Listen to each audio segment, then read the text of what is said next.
feel it was life-changing. You know, it was like one of those experiences where you get into it, having made a promise to your director saying, of course I devote myself and my life to this. And then you realize as you're doing it that, you know, you had no idea what you said when you made that promise. You got in insane shape for this movie. How did you do that? Well, I mean, I don't know about like stay in shape. We did a lot of training for the movie. We did fight training every morning for the movie, five days a week. It was when the opportunities came, and it's when I took them. And then I think you start to work, and you're working a lot. You got so in shape. I mean, were there ever days when you got up and go, I am just not going to the gym today? That's it. Totally. I was like, I am just not going to the gym today.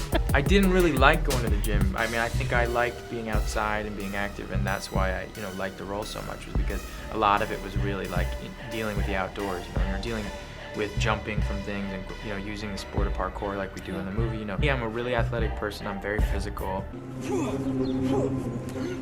Jake did such an amazing job training himself for this film. He actually said at the very first meeting, I want to be in really, really great shape for this. So he immediately went to work. Worked out every single day, even though while we were filming it, he'd finish every night and go to the gym and work out. It was all about functional fitness, like being able to do everything that was asked of me. Yeah, it's terrific, that bit. Yeah.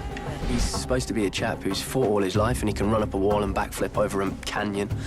He has to look beyond physically fit. He has to look slightly superhuman.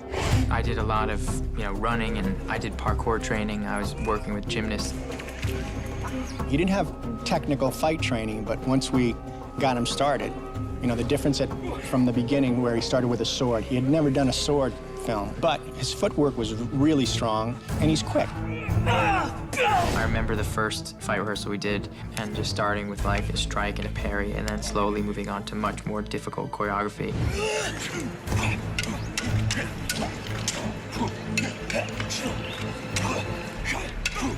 Huge challenge. But it's fun, that's what I loved being able to get in that sort of shape. I love being able to push myself mentally and physically in that way. The question of whether or not you have what it takes is probably determined during, your training. But I think you wanting to and thinking you can is definitely half the battle. I think I can, but I don't know if I could. You lost a lot of weight for that film, right? Yeah, I lost like 25 or 30 pounds, yeah. And why? You just thought he should look... Why not, Yeah. I mean, when you're driven and you have an idea and you're inspired by something, a lot of times you'll drive through it. That's sort of the character and that's the mindset I was in. What did you do to prepare for this role?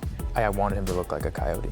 And in order to do that, I had to look hungry and be hungry. I kind of just wanted to go to work hungry. I wanted the audience to feel that in the scenes. It was a figurative hunger as well as a literal one. I care a lot, and it always has been like that. Gyllenhaal lost nearly 30 pounds for the role by eating a diet of kale salads and going on long runs. I would do this loop, this 10-mile loop. I did make myself hungry. I did lose that weight. I ended up running at night, for a long time, like 15 miles. I would run to set sometimes. What I do for my work is very important to me, but at the same time, I'm also very aware of safety and the importance of that.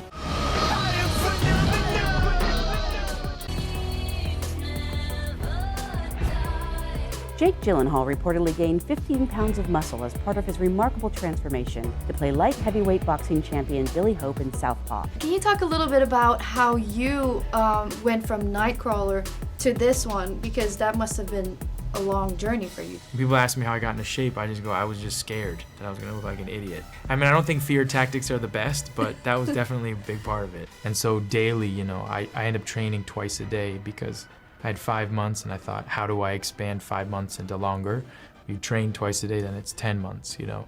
And then that's 10 months of learning in 5 months. I knew I needed to double my time, kinda, so I made kinda 8 months and 4 months and really learned all the skills of boxing.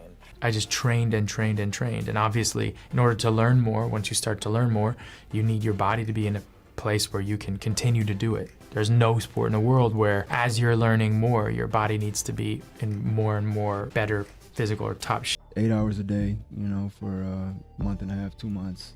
Live like boxers, clean diet, clean lifestyle, didn't go out, put in miles and miles. I mean, I'd get to the gym, you know, thinking I'd be the first one there, and he'd already run like 7 miles, you know, and learn the choreography and all that. Yeah, it was intense.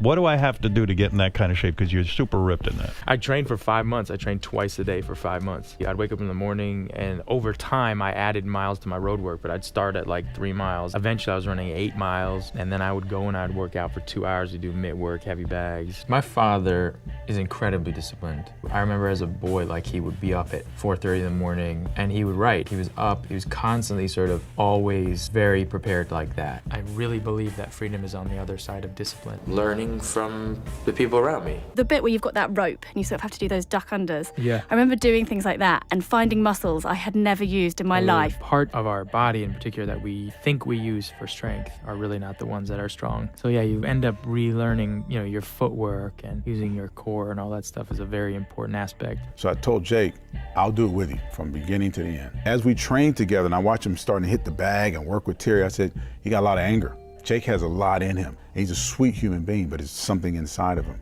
Come on, Jake, you're doing it, man. You're the champ. Right now, you're the champ.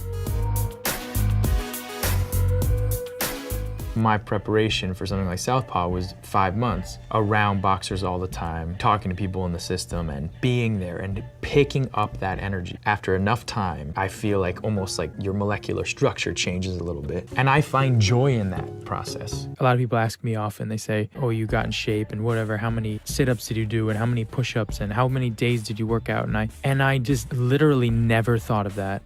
What I thought about was, I need to learn how to box. Everyone's got a beast in them. Everyone's got a fighter inside them. Everyone has something that they can fight for, that there's no reason to give up, that there is every reason when you believe in something and you believe in your life to keep fighting. The